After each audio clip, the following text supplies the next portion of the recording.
When making presentations, we often have to deal with a lot of words and materials.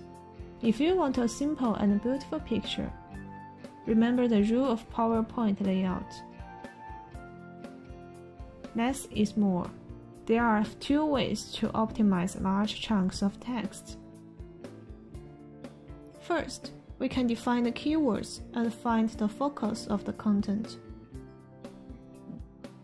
Second, we can break a page into multiple pages.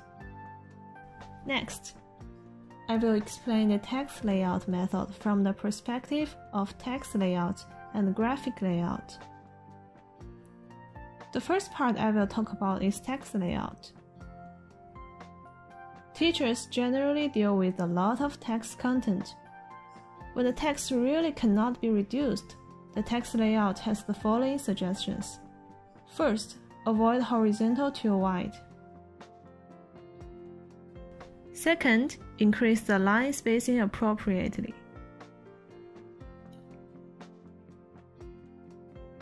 Third, we can also align text. Align text to the both right and left margins. Fourth, we can use fonts like boldface or Microsoft Chrome.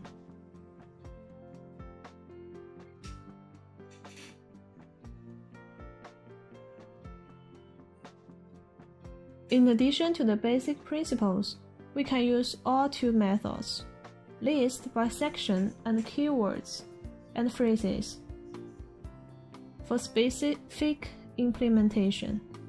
The layout of WPS can give us a good reference.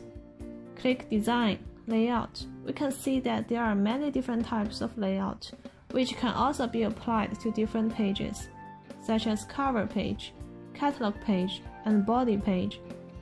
Choose the layout that suits your text and format it according to the list by section or keyword method. First of all, point out the keywords in passage. Then we can sort them out in 3 sections.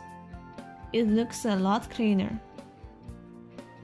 If all the text needs to be kept, we can page through it and adjust the font size and line spacing to make the text look clearer.